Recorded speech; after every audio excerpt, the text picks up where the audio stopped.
I'll share a little bit about myself. Mm. I'll share a little bit about myself. Yes, So sorry. my name is David Mbanga, Okay. uh, technical manager for DNV, Okay. Business Assurance Africa. Mm. Uh, I have been with the DNV for over 8 years. Okay. I've been in a dual role. I am working as a lead auditor for most of my time in DNV with Mm. over 7 years of lead audit experience. I am mainly taking care of a number of standards which I audit Mm. in Mm. various companies, global companies. So I do lead audits in ISO 9001, Mm-hmm. ISO 14001, ISO 45001. I Okay. do 50001 for energy management systems to those who Mm. might also be interested. Mm. And I also do Global Wind Organization, where we do a lot of the wind farms. Okay. Uh, Currently, I am now taken over the role of technical manager, Mm. so which entails me to oversee issuance of certificates to Okay. our customers. So I authorize that. I'm also responsible for reviewing the audit packs, the reports, and any technical anomalies which might arise. I have to take care of. They come in small packages and they come in big packages. So that's what I'm taking care of. But most of my time, I've been a Okay. lead auditor and I've Okay. transitioned into this role. But I have a good background now from coming from an auditor into a technical management space. I'm also a father. I've got two Mm. kids. Great. They drive me crazy. They drive me crazy, I should say. And I've got a wife, and I am based in Durban. I should also say I'm happily married. Mm. Maybe that's Mm. not Mm. good. Mm. Mm. Great. At Great. times, at times. Please, can we So, can we all give a round of applause to Mr. David? thank you. David, That's you're very highly nice. welcome. Give him thumbs, give him some nice emojis, please. Mr. David, you're highly welcome. You're highly welcome. I think I like that last part. I like that last part, really. Thank Yes. you. Also, myself, this is the first time getting to meet with you, so it's really a pleasure. So let's hear from I call him the chief himself. Personally, for me, he's the chief executive officer, right? Ah, Yeah. Nobody should hold me for that. where's But my pay raise? yeah, for me, yeah. So Mr. Greg, let's hear from the CEO, my own CEO, please. In quote, Oh, Chidozi, I you're too said kind. that myself, right? Okay, very My own good. dear Thank you, CEO. sir. So let's just hear you talk to the audience about Thank you, sir. yourself, okay? It's great to be here. Yeah, thank you for the opportunity and thanks, David, for the intro. Yeah, my name is Greg Markwell. I am the sales manager for DNV Business Assurance in Africa, Mm. based in Durban as well, South Africa. I've been with DNV for just over 4 years now in this role. My background is in energy management systems and smart Mm. metering systems predominantly, but just lends itself to this business out of a broader understanding of business in Africa, business Mm. development in Africa. Obviously, that's what I've been doing since I got old enough to do it. So yeah, from my position in Durban, I manage the sales and business development team of people across the continent, from the very south to the very north, where we sort of specialize in bringing DNV's global sort of leading solutions to an African context, and bringing African business out into the forefront where we can be sort of recognized and respected globally. So very pleased to be here. Very pleased to speak to all of you guys in Nigeria, especially, and those who've joined from elsewhere. It's a part of the continent that we really need to focus more on with these sort of services. Obviously, a huge booming economy, Mhm. and we need to get you guys out there and recognized. So very pleased to be here and really looking forward to the exchange. Great, great, great. Amazing, amazing. Thank you so much, everyone. Can we please, you see why I call him my CEO? Can we please give him a thumbs? Really, really give him a great thumbs. Really. You embarrass me. Okay. So actually, Greg and I started this conversation quite a while, and we've been everyone welcome, welcome, welcome. I see everyone coming in. Welcome so much. So this is the ISO webinar, ISO Advantage webinar. It is a maiden edition of this webinar that our organization, Astute Business Consult, put up for the purpose of demystifying ISO within Nigeria and possibly other African regions. So on this maiden edition, we are doing this with our partner, DNV. DNV is an accredited certification body that provides certifications to organizations that have already implemented the ISO standards requirement and wish to get certification to assure their implementation or the existence of any of the systems they are applying to. But DNV would still talk about themselves a little more in the program. So the essence of today was just to deep dive into them. Someone would say, pick your brain. I want to pick your brain a little. So they are great experts, as you've already heard them, and we just want to listen to them. They've been in the field so much, and hear them tell us more insightful industrial information about ISO and about how it applies to organizations. So, David and Greg, the issue we are having is a lot of around people saying this ISO.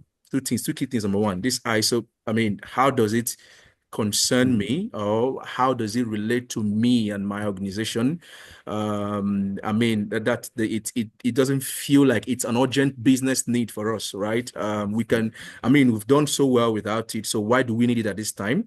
That's the case one. Then case two is, okay, I think I like it. It sounds nice, but it sounds like it is for those that are maybe, startup stage, probably in your midterm stage in business or something.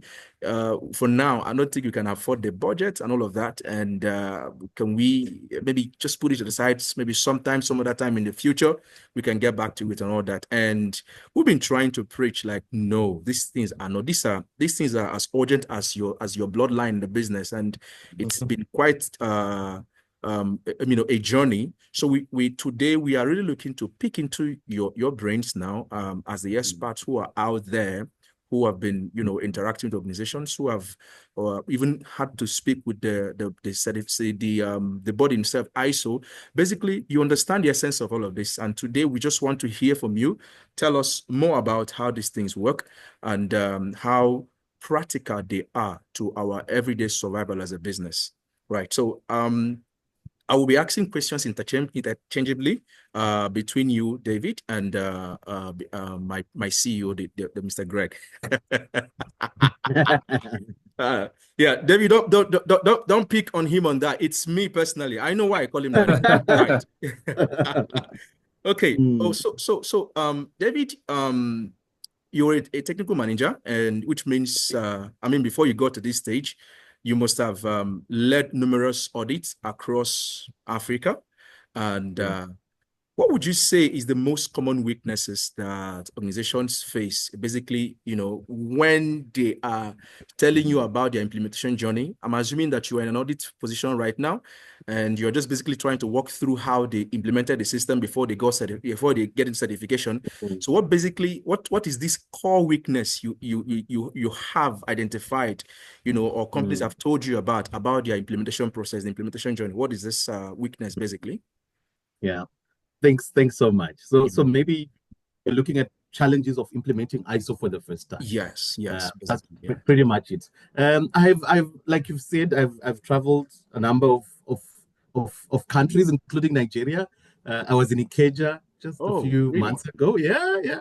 And to be honest, the what I've seen is, with each region comes with its own challenges. The challenge of implementing ISO in Nigeria is the challenge of implementing in South Africa, for example. Okay. But I will delve into what I can say some commonalities, which I can say would be the main challenges in implementing ISO for the first time. So firstly, ISO needs a leadership and commitment buy-in.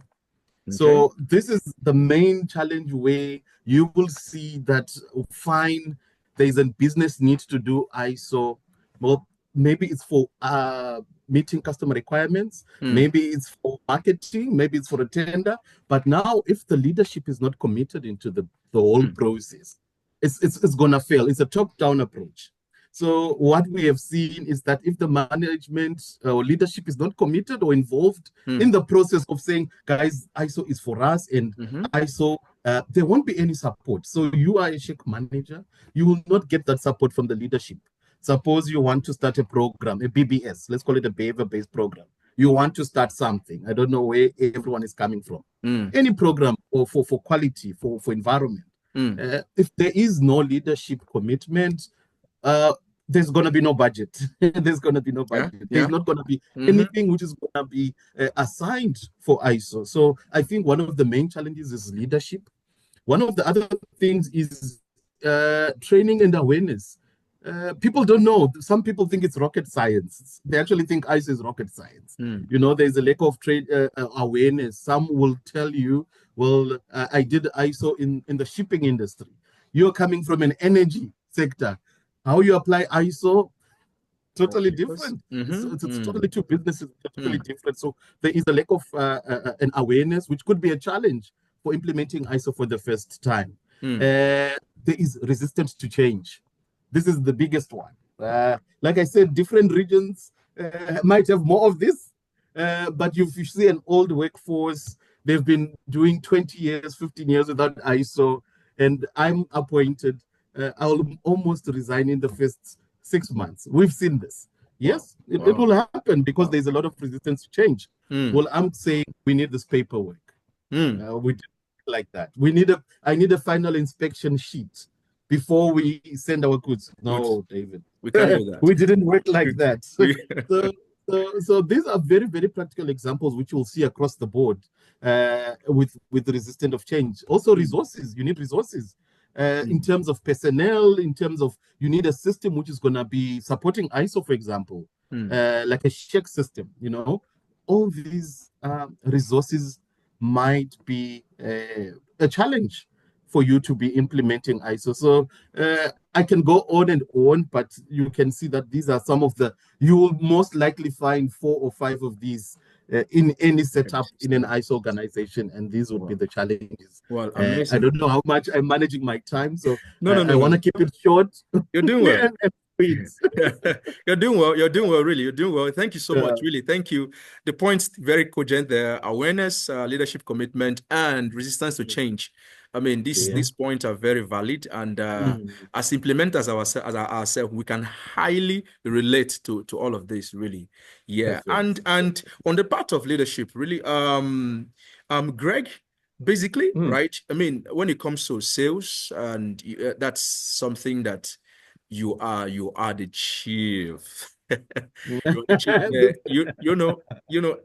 And you've basically been around basically trying to ensure a lot of organizations are able to move, able to convince organizations to accept their product. So now you are within the ISO space, right? So what would you say, right, is the reasons why the leadership of every organization what do you think is the reason why they should care, right, about being ISO certified? Yeah, I mean, you heard David talked about leadership, so yeah. No, we see the same issues. I mean, I think it's getting the broader concepts of ISO and understanding that this is not just a check box exercise where you get a list and you tick a box and you either comply or you don't. I mean, that is at its nuts and bolts what it is, but the implication of ISO is so much greater than that. It's an actual market differentiator. I mean, it shows the market. It signals operational excellence, consistency, mitigation of risk. These are all the things. I mean, business at the end of the day comes down to risk. I mean, people will invest in you. Why would they invest in you rather than them? Because it's less risk, higher reward. But risk is at the base of everything we do. I mean, it's risk-based auditing that we do. So everything we do comes from a risk-based approach. And it's the same for anyone wanting to invest in your business. It's the same for anyone who wants to grow their business. I mean, what is the risk of growing my business? And what is the risk of other third parties in dealing with my business? Can we mitigate those risks, make us more attractive, make us more reliable, make us more consistent? And being ISO certified helps businesses stand out like this because it instills confidence in customers, suppliers, regulators, government, investors. It shows far much more than just we comply to a norm.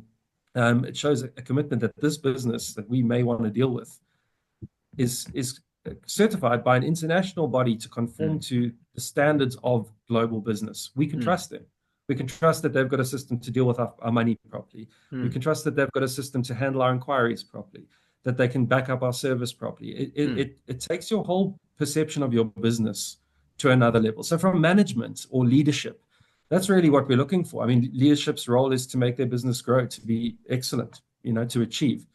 And ISO is a hugely powerful tool in allowing them to take that next step from just being a big local business or a growing local business to being a standout local business, which can then also attract international clients, international recognition, and put you on a totally different level just through being able to prove that you are what you say you are. So yeah, far much more than just a checkbox exercise. And from leadership, that's the mindset that they really need to take on board, is that this is taking us as a business and expanding us, yeah, it's critical, and it goes through every element of the operation. So it's a real differentiator. It's not just a checkbox exercise or a tick or a piece of paper on the wall. Everything that ISO does improves the operational capacity of your business.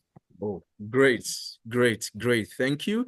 So, I mean, I'm feeling the nudge to take this particular question a little bit higher. I mean, longer than this, because, I mean, you hit certain areas that every business person basically thinks of. When we can't take away the fact that getting an ISO certification involves spending, right? There's a budget for that. But the question is it convincing enough for every top management to think that that's an area they want to delve into? And thanks for that. So one of the perks that Greg mentioned was operational excellence, as the reasons why a leadership should care about, having ISO certification and all of that. So David, first, do you agree with him? That's one. Then secondly, yes. Secondly, how does really, I mean, as an auditor, how do you see ISO requirements or standard basically affect the operational excellence of any organization that has that within its system? Okay. So I like how you're moderating, because you are more from a sales and development, and then you're coming to audit, which is more practical. Yeah. And it's very much aligned. But firstly, thanks to Craig, I think this leadership is at the heart of everything. And it details how everything would be paced.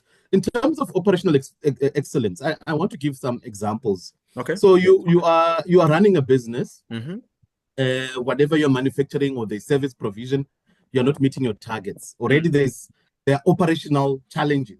On-time delivery is a mess. You are operating in a high-risk environment. Obviously, there's a risk factor. You are running a mine or some mining activity with continuous fatalities. Or you're running an oil company with exceedance of your emissions. So already you are having all of these operational challenges. And what ISO can do practically, what it brings to the table is obviously the standardization of processes. Okay. So once you get to understand, why am I not meeting my on-time deliveries? Are people following their SOPs?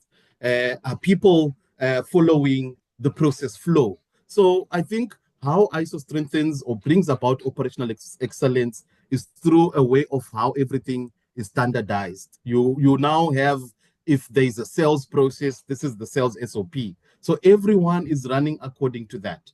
If there is a production process, we are running with this is the production, and these are the relevant controls in that process. So if there is a control you have to follow, and then you tick the box. So I think ISO will bring about a standardization of processes.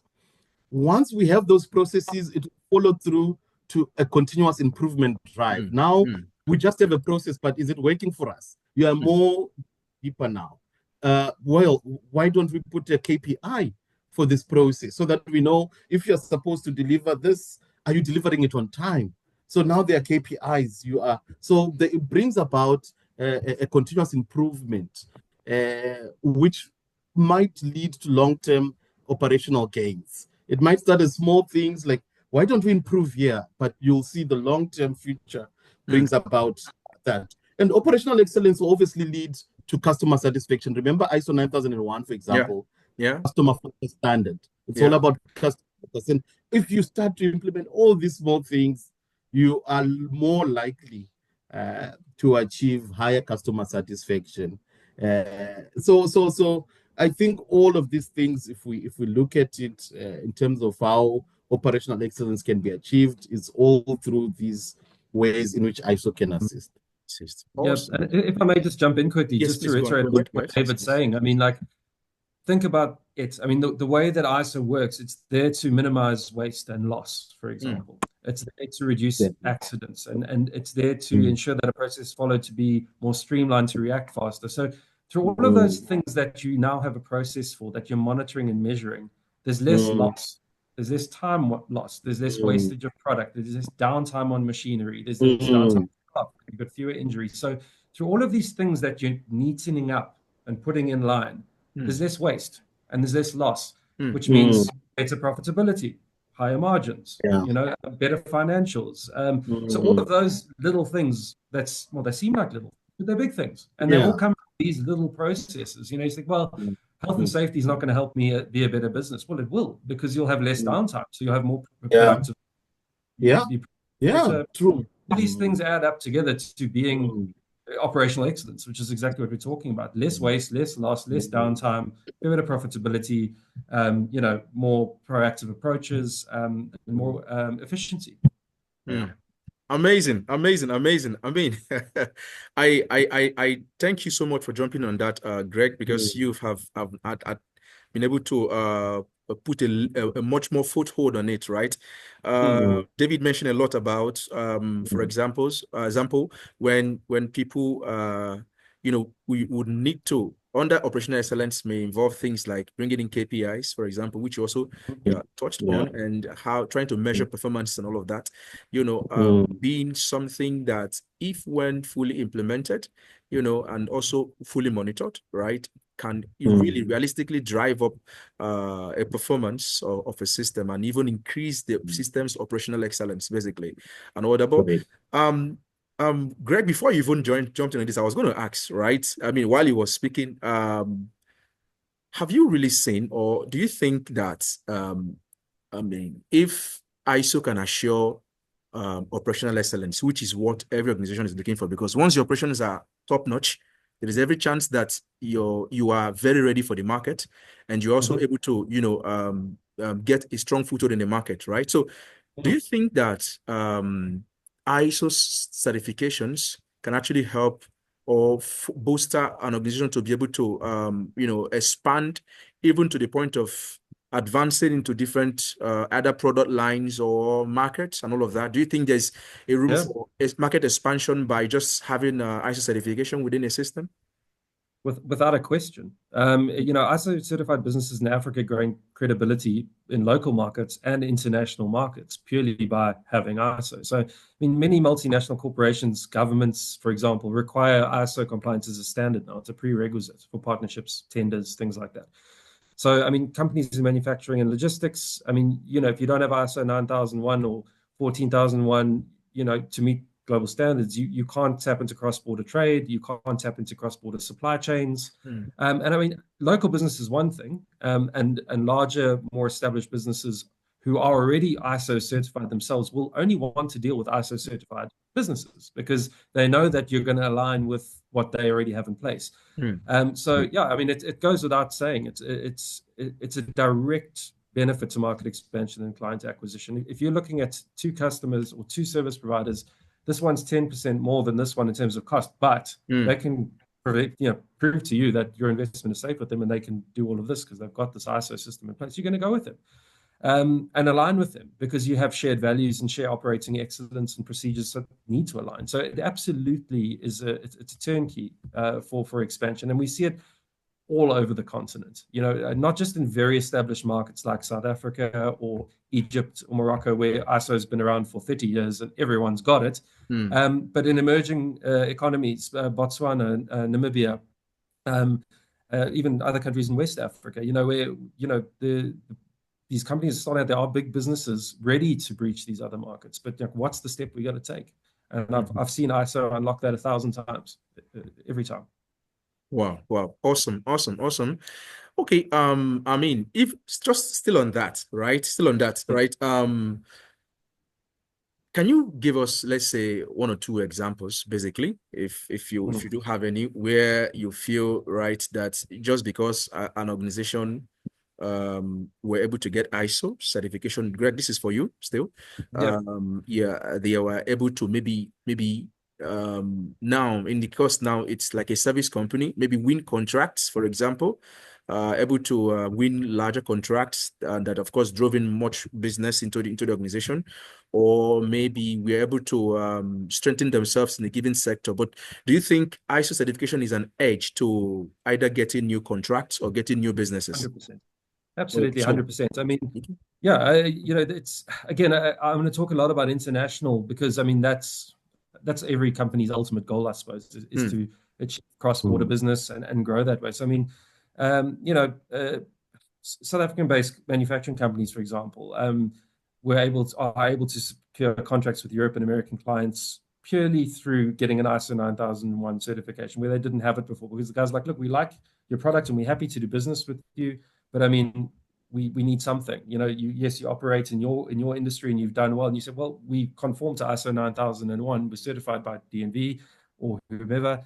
So this proves to you that we can do this, and we see those guys getting the contracts.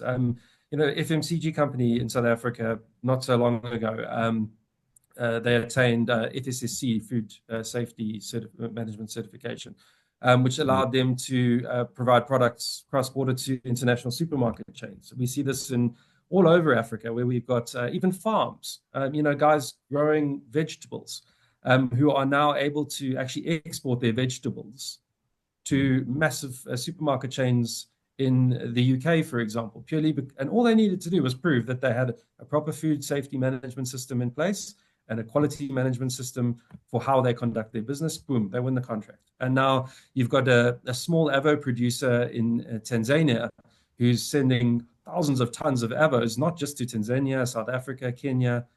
He's now sending them to England. So, I mean, you can imagine what that does for your profitability as an African business selling your product in British pounds.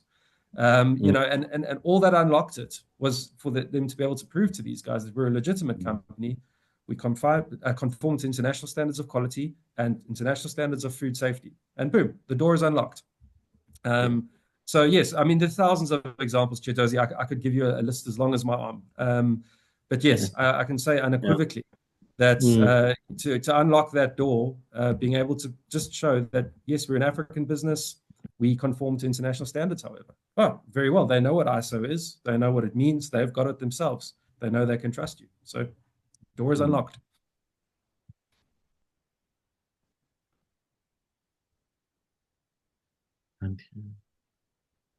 Chidozie, I think you're muted. Yeah, there we go.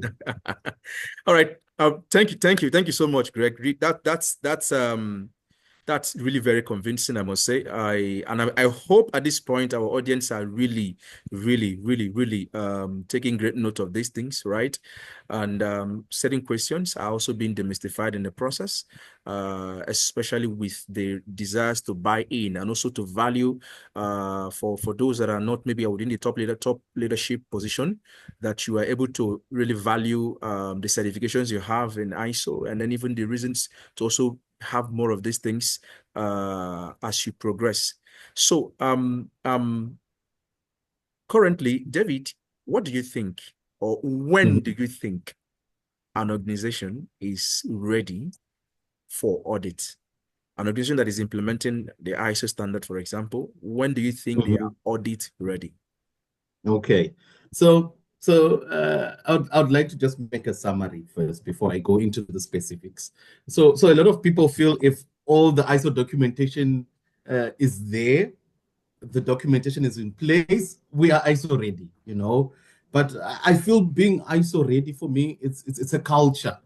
It's now a culture where everyone understands what's going on. If I ask someone in the shop floor, are you aware of ISO? They are knowing. If I ask them, what are your controls before you do your job, they can tell me, David, I do a checklist. David, I do a pre-start. So I think ISO ready, I think people overlook it and they think, I had a checklist for ISO, which says they should be 4.1 for this. I have a KPI register, I have this. And so I think we overlook that. And I think for me, over the years, I've valued more of people who just don't only have the documentation in place, but they have a good understanding of ISO. They have a culture of ISO. And I think that's when we can say you are truly ready, when you have embedded the culture. And there is a lot of comprehensive understanding of the standard, even with leadership. So it should be going from the full cycle to say, if I ask you about ISO from the top to the bottom, they all know. You can ask them about the policy, they can, even at that level, it might not be very complex level, but there's some basic awareness as well. When you are ready for ISO, you should have strong documentation and record management. We're looking strong at clear documentation. Okay. Documentation and record management. And record making. So okay. Have clear policies, clear procedures, working instructions, and these are not only there as desktop, they are actually working documents, so if you have a working instruction, you say, David, we manufacture salt, here's how we make salt, but it should be more of, are they acknowledged by the employees? It goes further. Are they actually practical? If somebody can, if I can ask an operator, they can tell me the process as well. I think when you are also ISO ready, you should have a good risk management program in place. It could be risk and opportunities, because now we are working in a diverse market. So you should be very well aware of what are your risk and opportunities in a process. So once you have that, I think you will be ready for ISO. So it all goes through the standard, which we call a high-level structure. Context of the organization, you should be meeting certain requirements, leadership, performance and KPIs, all operational controls should be there. When you're ISO ready, you should be having at least some of these things I've mentioned for me to say, you know what, we are ISO ready. You should have done your internal audits. There are things which go with the standard, which are mandatory. So internal audits, management reviews, KPIs, all of those should be in place. But what I want to more emphasize is the culture should be there. Because if you say you are ready and the culture is not there next year, we've seen this with Greg. The P2 or periodic 2 or 1, the certification lapses. They have failed to put a culture for it to be sustainable. So I think it should be more of a sustainable process than just, I have this documentation. And I think if you have that, you are truly and well ready to be ISO certified. Okay, thank you so much. There are a number of persons here in the meeting that are actually at the verge of getting an ISO certified, right? I hope you have been able to hear the list. Now, Mr. David is a technical manager, right? Now, what it basically means is that when certification auditors have gone out and finished doing their work, before you get your final report on the audit, he's part of the team that gets to make sure that the entire audit is done, is well reviewed and assured, and all of that. So for you to be in that position, you must have been extensive within the field of leading an audit. So before you get there, so if a lead auditor is telling you that these are the things to put in place before you, I said, you are ready for audit, please make sure that this information, you don't miss out on them, because they are very critical, right? Okay, thank you yes, I mean, thanks so much for saying that, David. Still on you, I want to ask very critical question. In fact, this has been my heartfelt question, right, within the system for as long as one can have it. What basically for you is the difference between an organization that are having ISO certification for the purpose of the certification and those who have the certification as an assurance or a testament to an existing management system? What for you is the difference between these two organizations, basically? Yeah.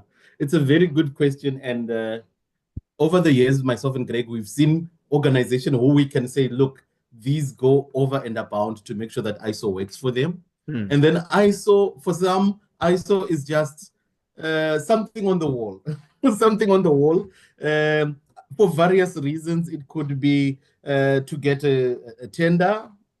Some do that. We see this.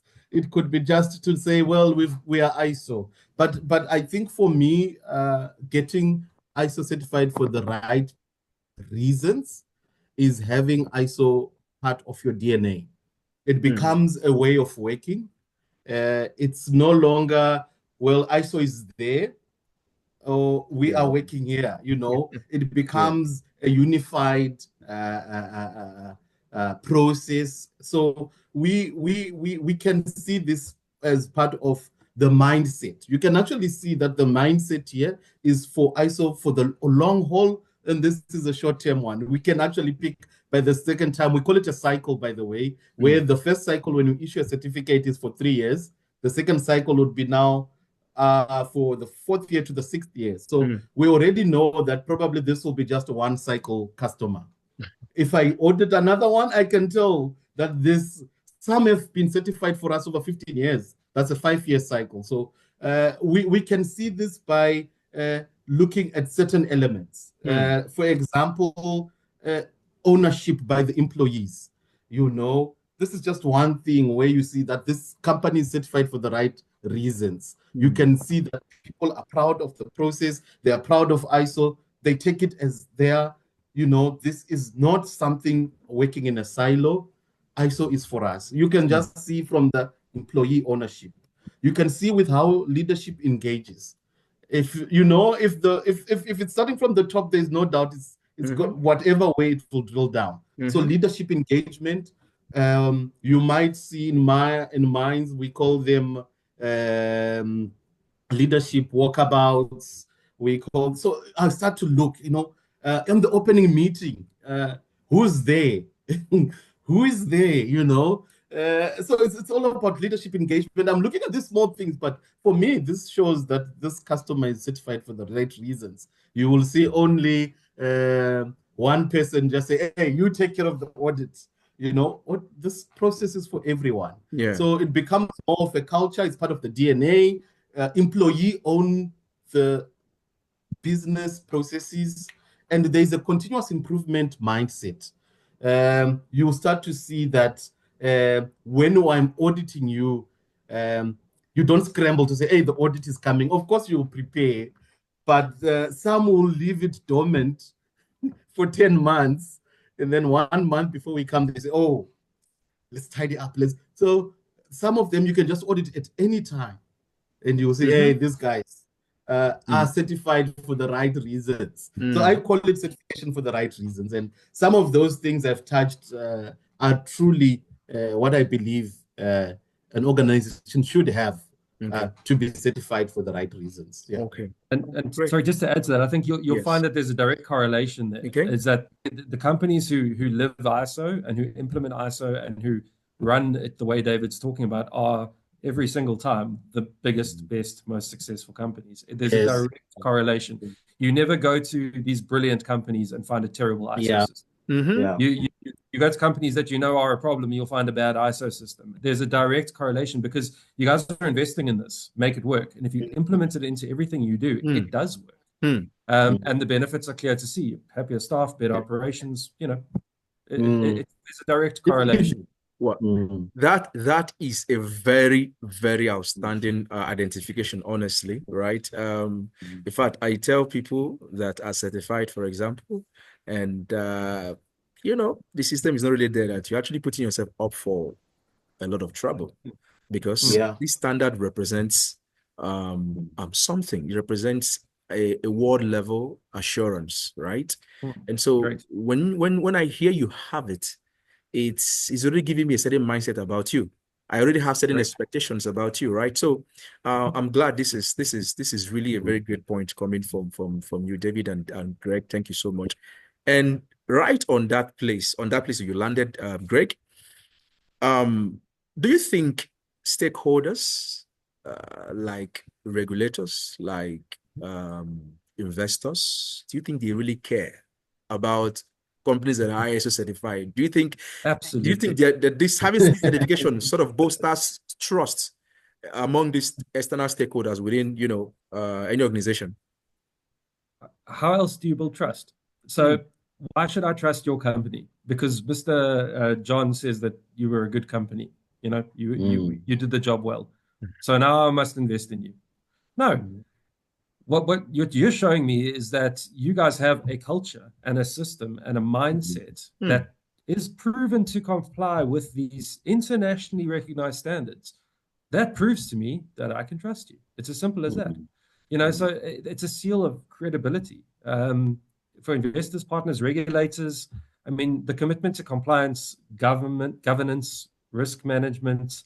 I mean, these are key factors for attracting direct foreign investment, joint ventures, and regulatory approval.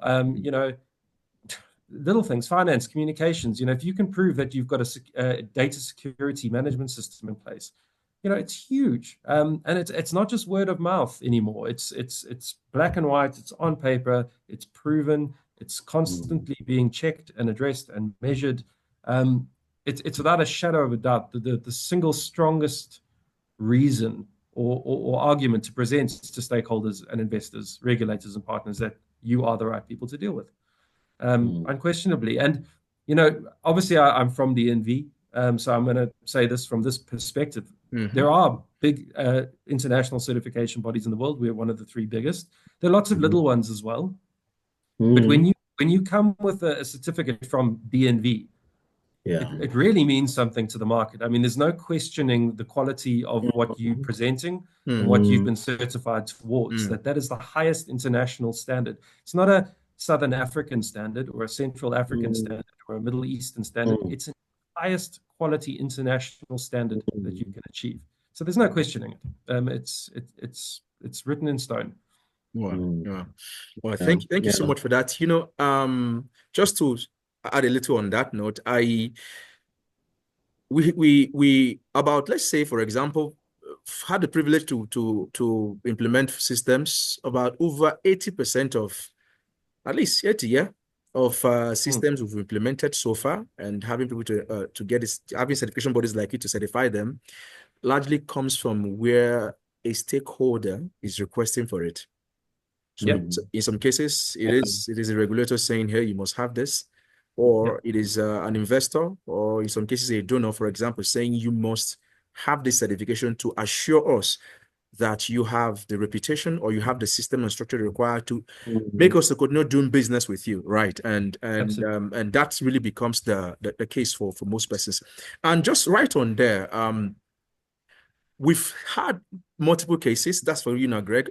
For example, when you're talking to the SMEs, for example, and you are trying to make them see that just what we are just mentioning now, stakeholders are really interested in this, and it's a big win for you. If you have it, it's going to really move it from some point A to some B, right? And there's still some thinking like, no, I'm not sure this works for me. So what would you say rather, do you consider ISO getting a certification a too expensive investment for any SME, right, that is looking forward to growth at any time?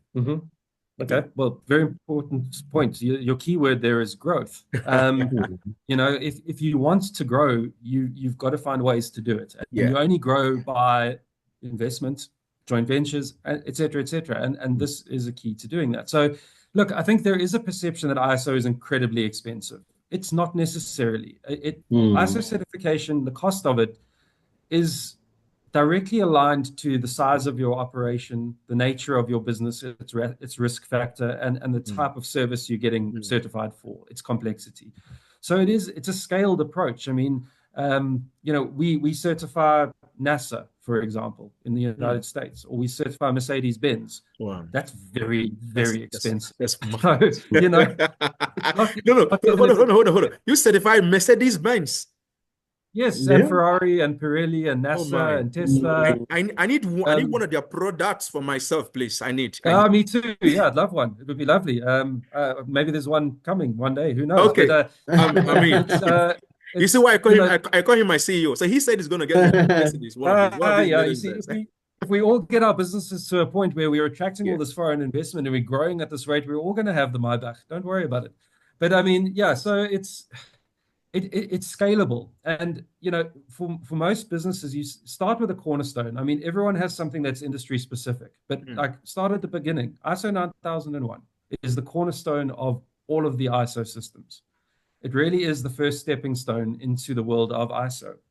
And it's normally the prerequisite, and it is the most cost-effective ISO to install or to audit or to have, due to the level of complexity, et cetera, But the costs are not crazy expensive, and what you've got to consider is what is this going to actually bring to your business? Yeah, you're not just paying X amount of dollars, as David said, for a piece of paper on the wall. That would be a waste of money.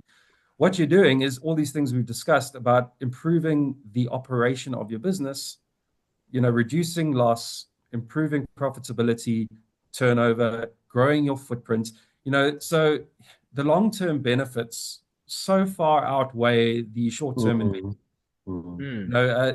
As I said, efficiency, reducing operational risks, market credibility, higher value contracts you can now look at.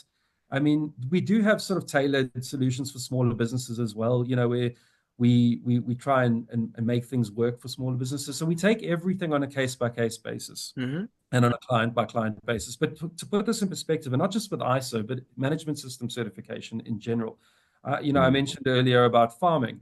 We certify private plot owners in Zimbabwe who grow herbs. Wow. DN certifies them to Global GAP, the International Food Standard. So they've got together as a conglomerate, and they put a few farms together. But I mean, that's the size of operation that can be certified. And those guys are selling their products in the United Kingdom and throughout Europe. So there's no business that's too small for ISO.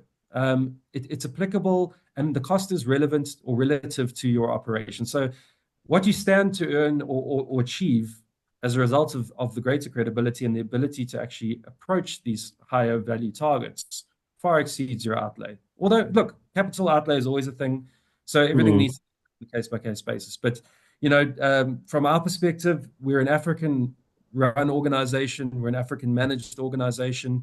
We have local offices throughout Africa. We don't have one in Nigeria currently for our operation. We have one next door in Ghana, or close in Ghana, but we do have clients in Nigeria. So we try to use local auditors. So we have, an applicable price ratio. You're not going to pay the same per day in Nigeria that they pay in Italy, for example. So it's all scaled and tailored for us to be able to do business in Africa, which we do. So yeah, I can understand the concerns, but if you don't at least have a look and consider what you stand to gain, then you're not going to grow anyway.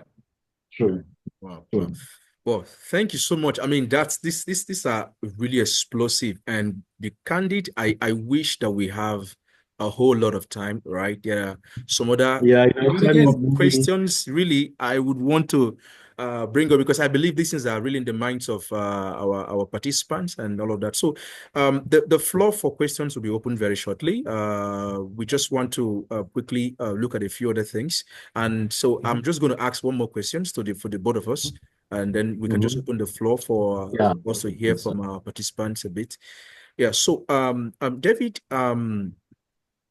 there are a lot of internal auditors here, actually, and environmental heads, a lot of them here in this meeting. And some of them are wondering, for example, what does this certification hold, or maybe what does this position hold in terms of continual improvement of the management system? What does it even mean, basically?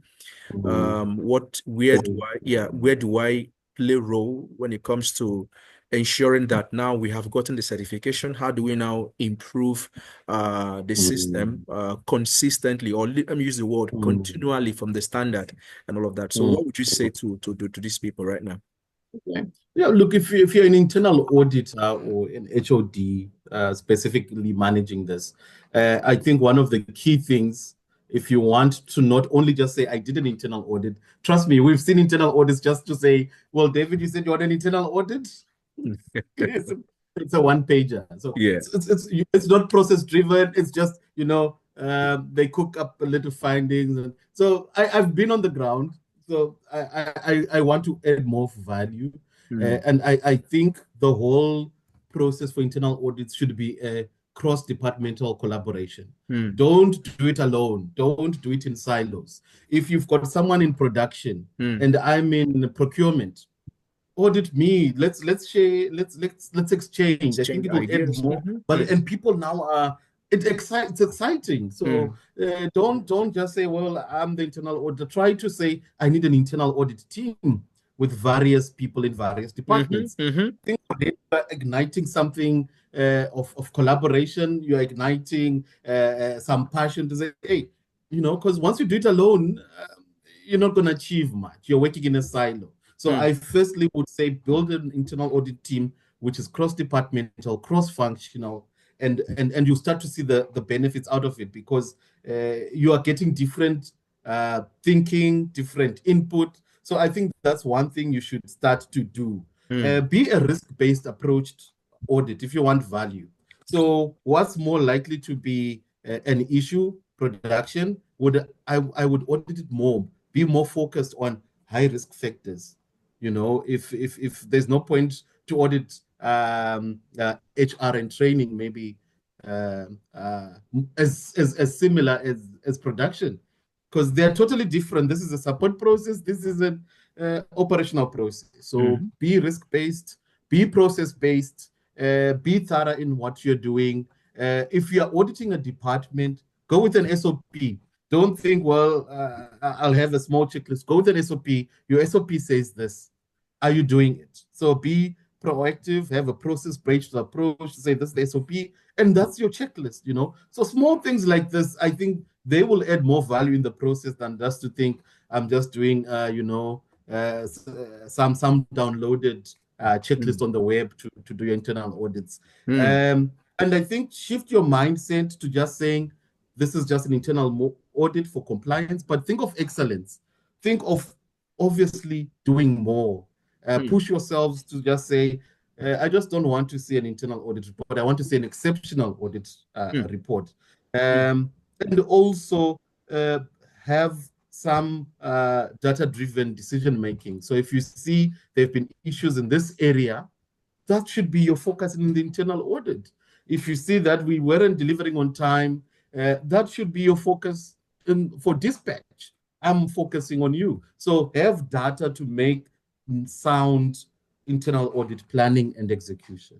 So I think in a nutshell, because of time, I think that's some of the ideas I would give to prospective internal auditors or those who are currently internal auditors at this stage. This is massive. This is massive. This is massive. Thank you so much.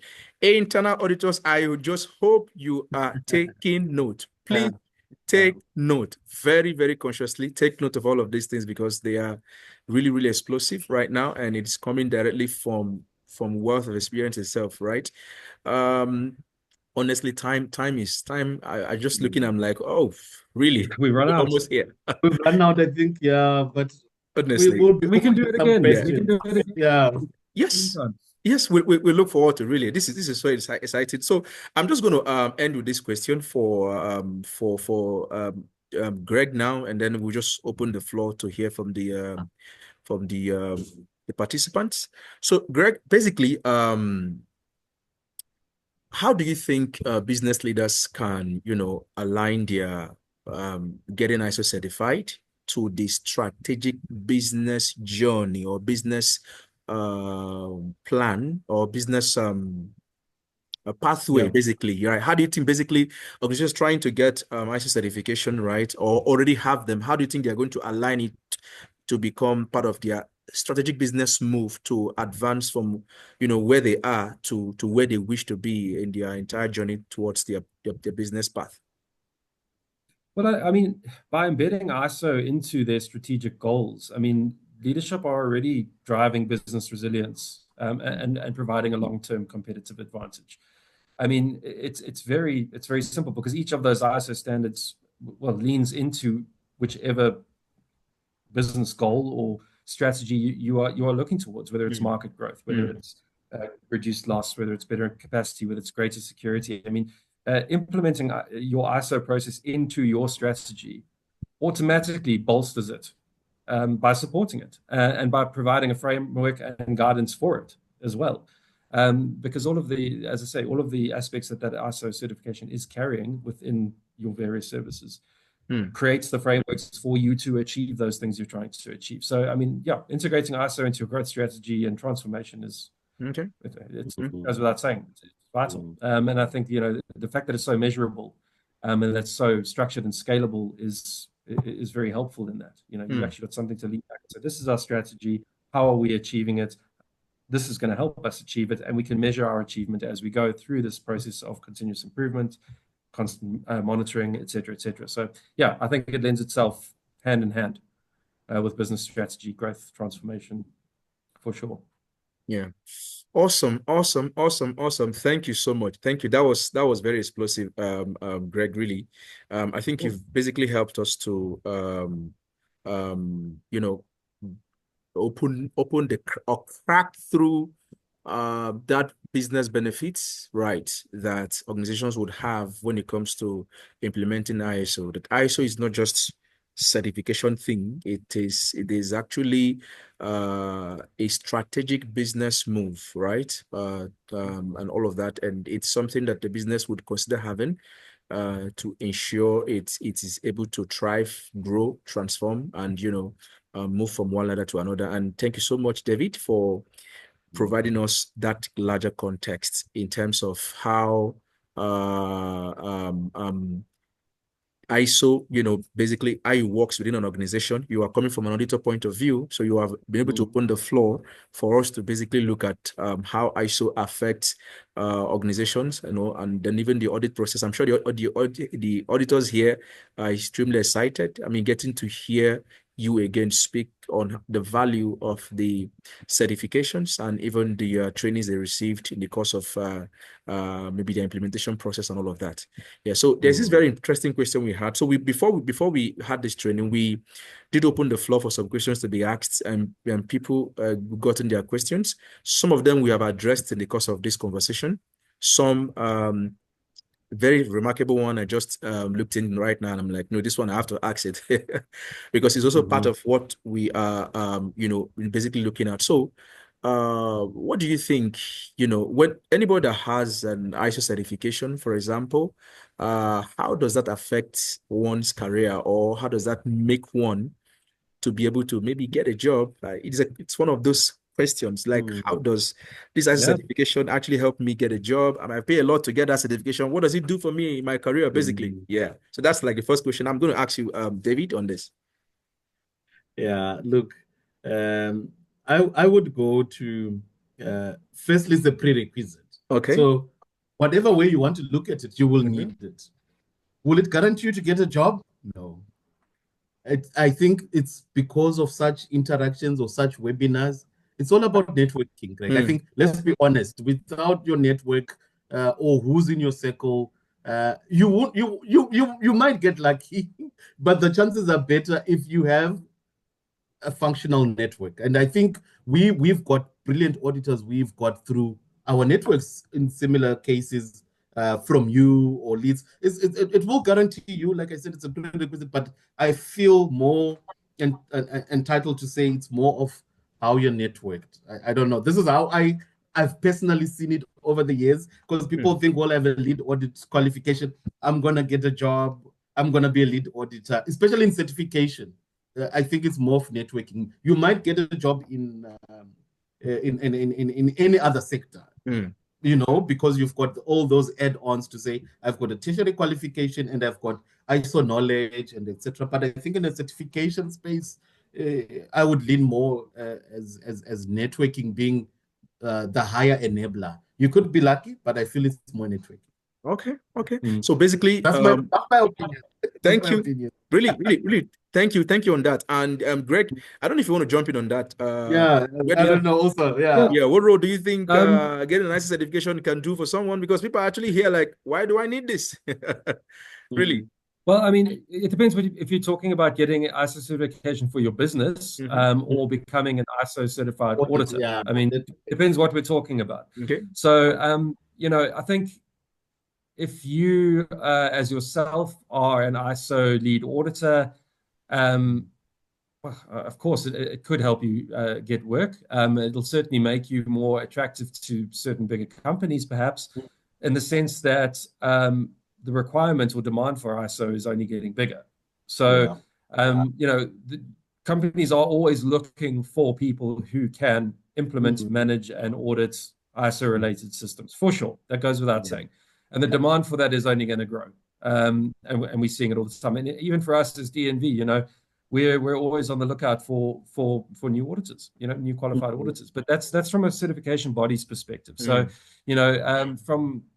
from an individual's perspective, having an ISO auditor qualification can help you, I believe. Yes. From a business's perspective, for a business to get jobs, I'm assuming we mean applying for more business, in which case we've kind of covered it. I think, yes, ISO would certainly help you as a business to get more business. I may be misunderstanding the question slightly, but I think it can only help, and I think due to the way that ISO is growing in Africa specifically, it can only be a benefit. Yeah. Fantastic. Thank you.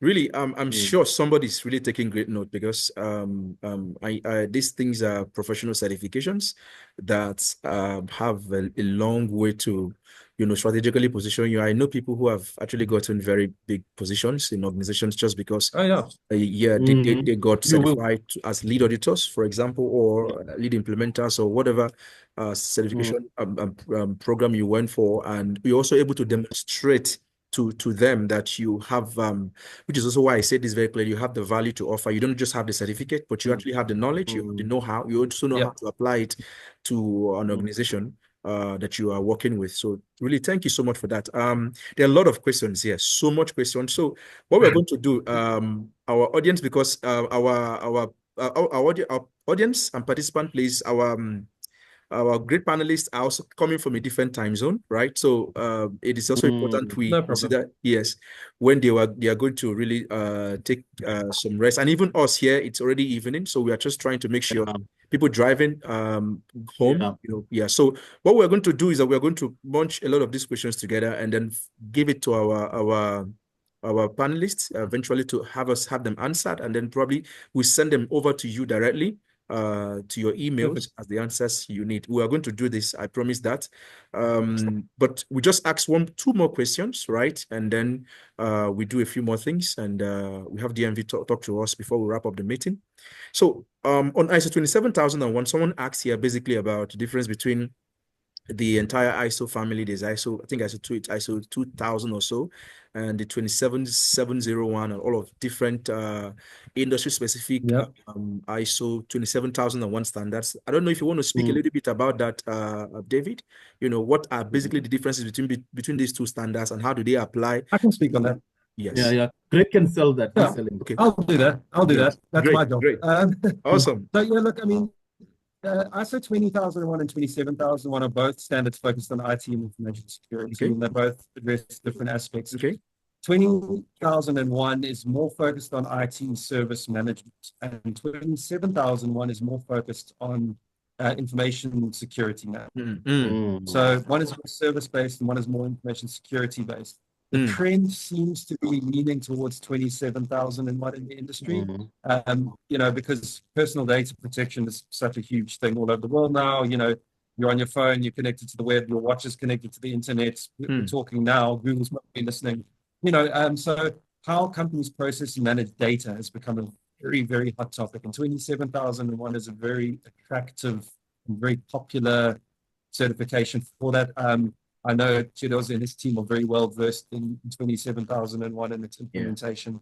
It's a very hot topic. It's a very popular and very sought after certification. When you are, applying for business in a competitive world, you might come across other companies have 9, 14, 45, but if you've got 27, it's a whole nother level of trust. There are other IT related certifications which are more geared towards specific industries, like IATF and TISAX, which are more related to the automotive industry, and things like that. But 27001 is pretty much, I would say, the go-to in terms of ICT, internet, data, that sort of thing. I hope that answers the question. Okay, great. Thank you so much. I hope the person that asked this question, at least you were able to get an answer to that. If you are still not satisfied, or you have more information, you want more feedback on this, please just drop it on the chat for us. We are going to take note, and then we will formally communicate with the panelists, and they would provide more information, and we can send it directly to your email. I hope you also registered everybody getting here, we requested you to send your emails because we want to not only provide you any direct answers you want to, but also send you certifications here for attending this webinar once you are done eventually. So there is this one more question I want to bring up, right? Maybe David or Greg would help us answer that. It's a very critical question. Yeah. Yeah. So so someone asks, what is the impact of ISO standard on station control in the oil and gas sector? What is the impact of ISO standard on station control in the oil and gas sector, basically? Great, please, Greg, go ahead with it. I'll do it. Okay, well, look, I mean, it obviously plays a crucial role in station control. Oil and gas sector is such an ISO heavy industry because you've got environmental, health and safety, energy, and control. Control, yeah. So, I mean, impact is on operational integrity and risk management. It provides a framework for quality and competency, operating integrity, helps mitigate risks for station control, reducing accidents, system failures. In terms of, there's more obscure ones, like 19901, I think it is, which actually defines a standard for station keeping in offshore structures and things like that. Yeah, so that it's very platforms and units are stable. It obviously affects ensures cost-effective technology and compliance. So the standardization obviously results in reliable, safe, and cost-effective technology development. By adhering to the ISO standards, companies can streamline project execution, enhance compliance, improve overall business performance, and global competitiveness. I mean, the ISO framework itself supports international standardization. It's all about standardization. So it allows oil and gas companies to operate seamlessly across different markets while maintaining, industry standards. So yeah, I think there's a lot of impact in terms of ISO in that. It's a critical process on its own. So hence it's the impact is very high. True. Yeah, absolutely. I mean, I don't think you can operate in that industry anymore without ISO. Oh, amazing, amazing. So if I'm very surprised. Let's just say that. Yeah, it's a very strong question, right? And I also hope that the person that asked this question has received a very satisfactory answer. As I said, if this is still not satisfactory, please, if there are other things you want to know more, please let us know. Okay, we will gladly write back to you and provide you more clarity. Okay. So there's one more question here I'd like to attend to, but I think I'll just it's part of what you would address, Greg, once you come in to talk about DNV, right? So basically, but the question is just about the training courses that DNV offers, right? So someone here would like to know what they are. And that's a good question. Yes. And I think this also ties back to what David was talking about earlier. In terms of when do we institute ISO? Training is so important. So building a management system through a good consultancy firm, which you know all about, is key. Training is critical. So DNV offers a full range of training courses that range from awareness training, which is great for a business just implementing ISO, to get everyone under the same sort of umbrella, understanding basically what does this mean? How does it affect me? We obviously do internal auditor training for the guys who are here, who are internal auditors. You know what that's all involved. We do lead auditor training as well, IRCA approved courses, which are the 5-day courses where you formally registered as a lead auditor. So we offer training courses through every part of the process. We also develop bespoke courses. So if you've got a client who wants to develop a specific safety course for a specific industry, we can develop those courses for you as well. But training is absolutely critical, not just at the beginning, but ongoing, to make sure that everybody's on the same page. But yes, we offer the full range of training courses in-house, via the internet, public training, not so much. But yeah, it's a critical part of what we do, and for any company with ISO, training is vital. Okay. Thank you so much for that. So there's something that's been on my mind, right? And we just want to do it so that we have passed the time. Greg, you'll be talking about very briefly. Maybe a presentation if you're getting ready, so that you can share. I don't know if we have time. So, I mean, Okay. I'll just Yeah. give everyone the picture. I realize we're running out of time. I do have some, maybe what we can do is I'll put a presentation together, which you can share with all the attendees via Okay, email that's afterwards. fine. They can That's in okay. their own time. Yeah. But I mean, just who are DNV? Why are we here? Yeah. As I said earlier, we're one of the 3 largest certification bodies in the world. DNV as a company has been around for 160 years, believe it or not, 160 years. Well, that's In Africa, we've been, it's crazy. In Africa, as DNV Business Assurance, about 20 years. As I said, we've got 5 legal entities across the continent, South Africa, Kenya, Ghana, Morocco, Egypt, from which we service the entire continent. We've got a team of local auditors in each country which we serve. But I mean, DNV is a leader in the industry. As I said, the largest. We have 100.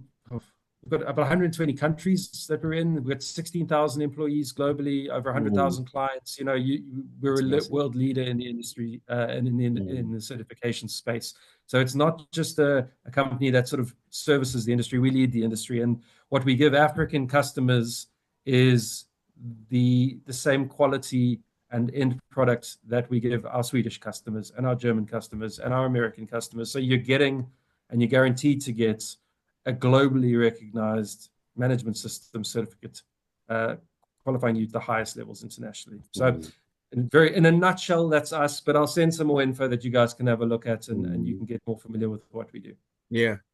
Well, thank you. Thank you so much. That was very explosive, Greg. And so as Greg has mentioned, in the follow-up email that will come after this meeting, we would also provide you more information, maybe like if more information about DMV will be provided in the email so that you can read about them and also get to know them more, all right, and how their programs can support what every organization do here, basically. So before we wrap up, I was just about to call up this person before he gladly sent in the question, and it's a very vital question actually.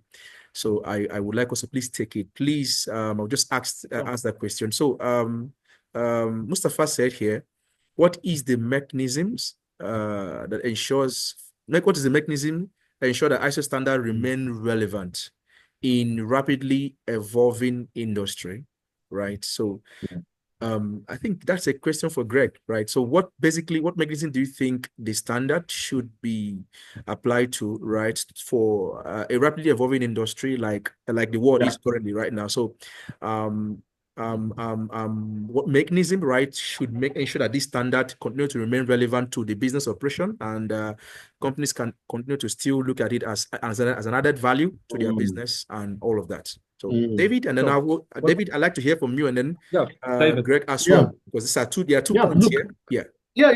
It's a good question because we are in an ever evolving world. So what you must know with the ISO standards, they continuously adapt.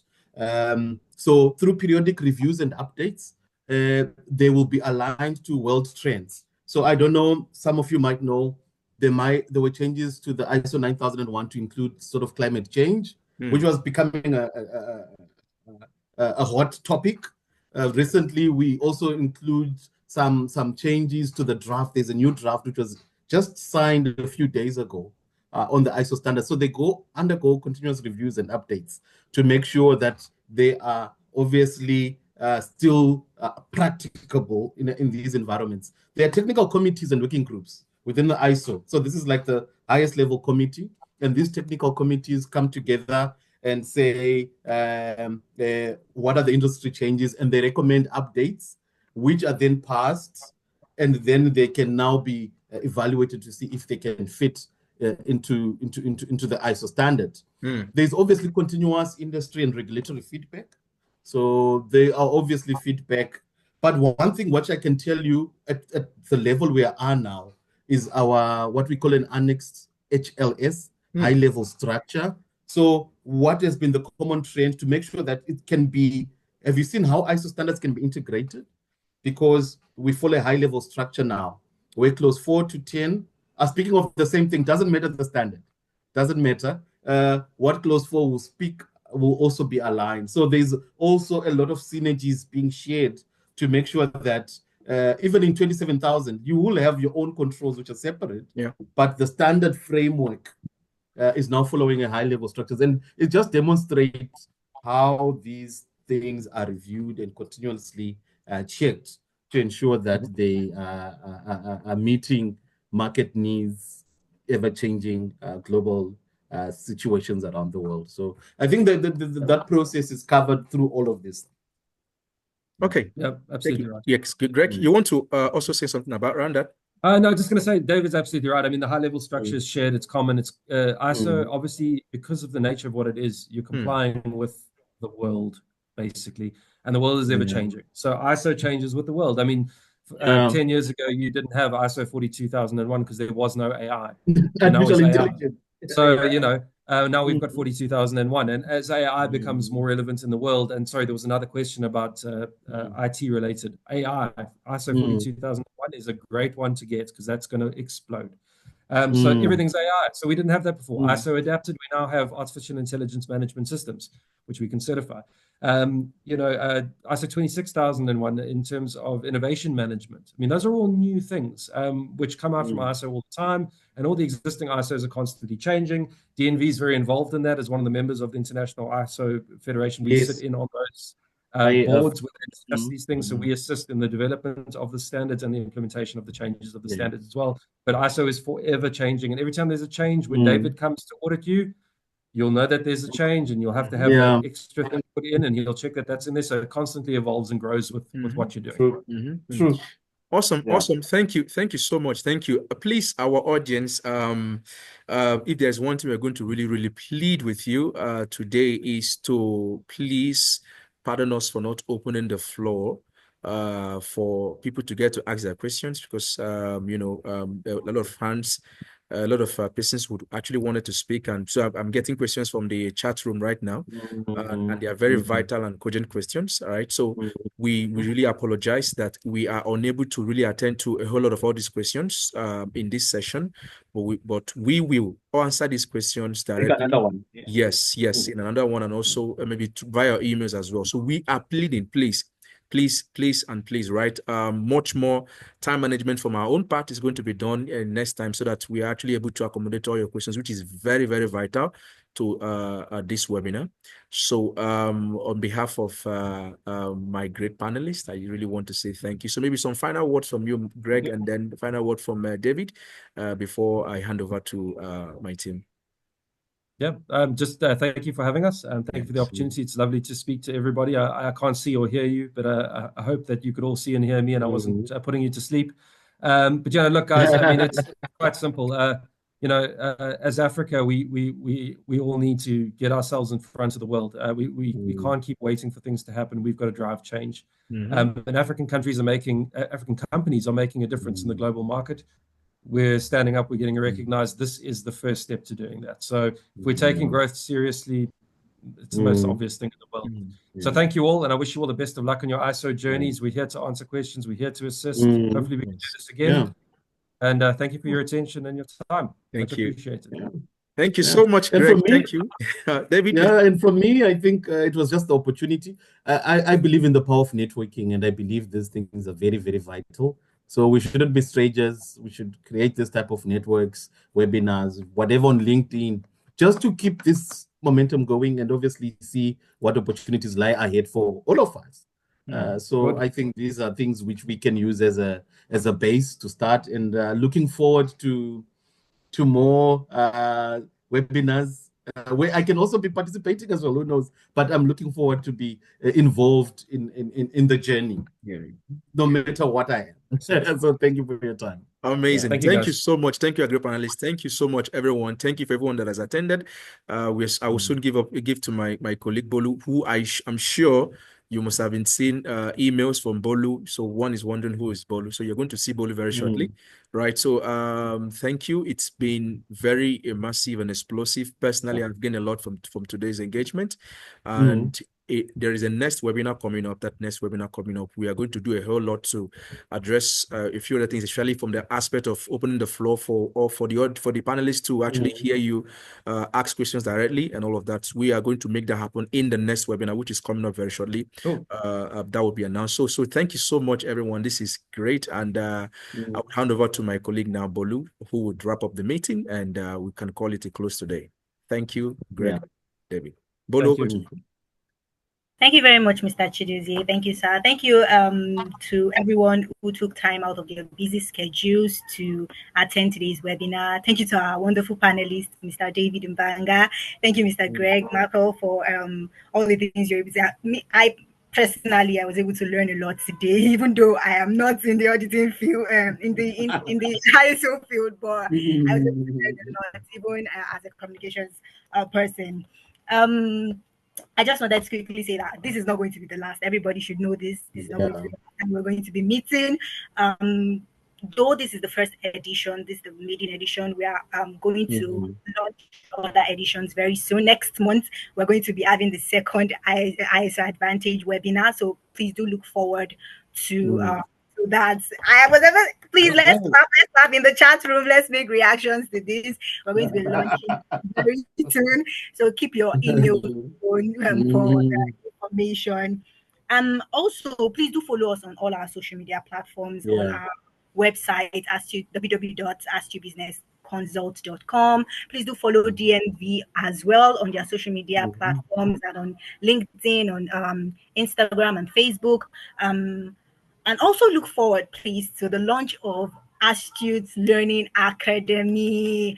This has not fully launched yet, but it's going to be launching very, very soon. It's going to be an academy where we equip entrepreneurs, career professionals, and business owners with the mindset and the tool sets to structure, sustain, and scale their businesses.